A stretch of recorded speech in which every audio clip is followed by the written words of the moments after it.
Final touches on Bafana Bafana's preparations for the Africa Cup of Nations are being put in place.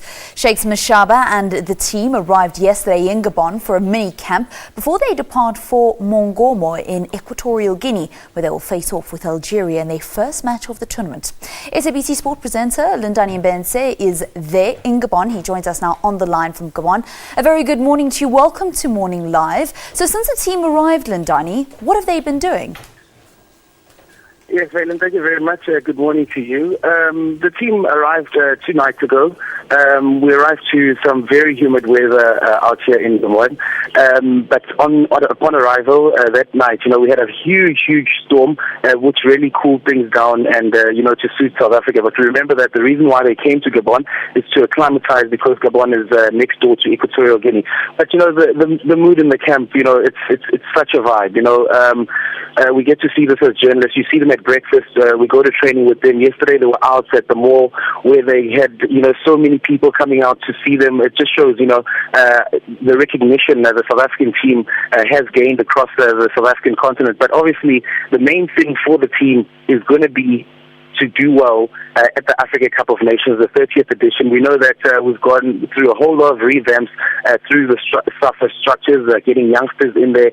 One thing that they all speak about is the pace of Bafana Bafana, and we just really hope that they will really showcase their talent and showcase what we really are about.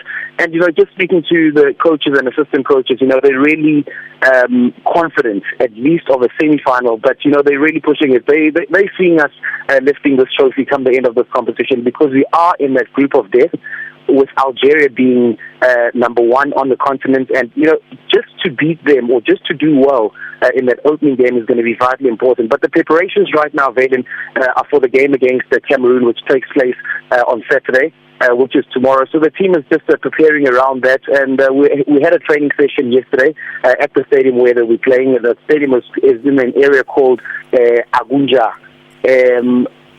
Beautiful stadium, our kind of stadium. It looks basically a replica of the Etihad Stadium in Cape Town, or even the Wembley Stadium out in London. So, the conditions are really suiting us so far, and they had a great training session. Just listening to what one of the things the coach was saying to them yesterday, just overhearing them just before they started training, he was just saying to the guys, listen, forget about the Algerians, forget about Cameroon, forget about all the powerhouses.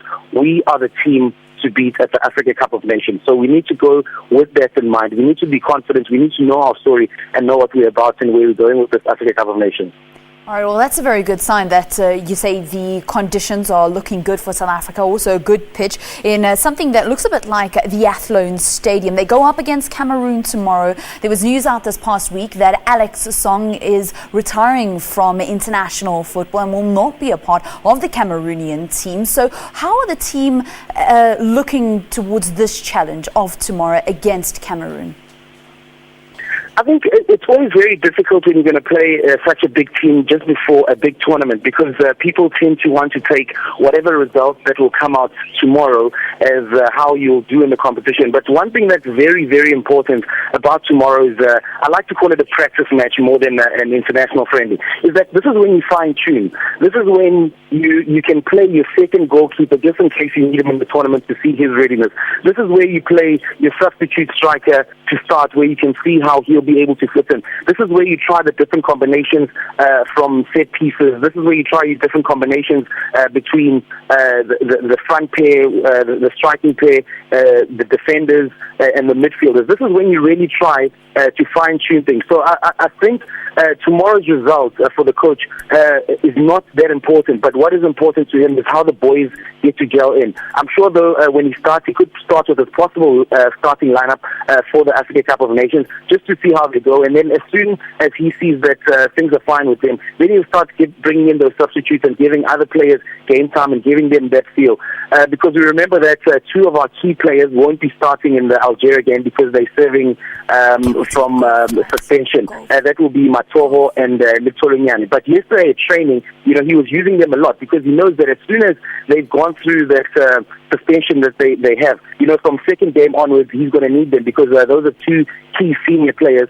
So, he's really trying those combinations. So I'm not sure if tomorrow he'll play them or not. or he'll play the team that will possibly start against Algeria. But he's really trying, how the team can work, because he wants to make sure that whatever happens, which is the important thing about a tournament like this, whatever happens, any injuries, anything that you possibly suffer, that you have the substitute that can fill in. And then just one more important thing is that we remember that Pungwayo is part of the team, Patrick Pungwayo. He came into camp with a injury to his knee. Now, the medical doctor, I was just speaking to him yesterday, he was expecting that by last night, he would have improved. He's saying it's a phase A injury, according to his medical that he did in South Africa. But his improvement, he's very worried about his improvement. He's not improving.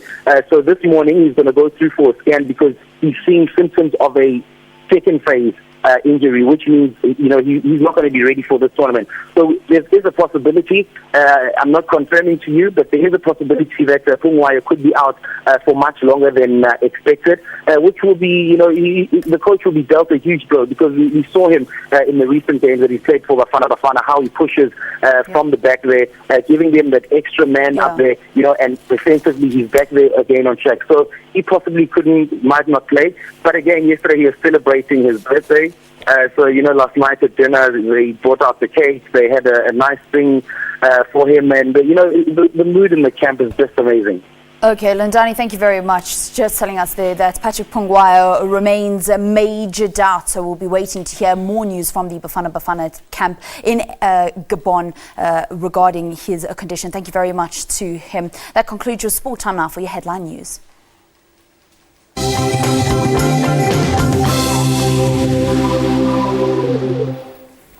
Thank you so much, Vey. Yes, let's catch up with your latest news in brief now. Several senior ANC leaders will continue their door-to-door visits in parts of the Western Cape today on the eve of the party's anniversary celebrations in the Cape Town Stadium. The party turned 103 yesterday. President Jacob Zuma will deliver the ruling party's annual January 8 statement at the gathering tomorrow. Well, yesterday, the president met with locals in Langa and Mitchell's Plain before addressing a rally in Khayelitsha. President Zuma said they want to reclaim the province from the Democratic Alliance. Further afield now, officials in northern Nigeria say a widespread attack by extremist group Boko Haram may have left hundreds dead in at least 11 locations. A leader in the biggest village of Baga said all places attacked were set alight. They have dismissed reports that the death toll could reach 2,000. Authorities are sending aid to the affected region. And local media organizations say that residents have fled to Chad and that there were many dead. Still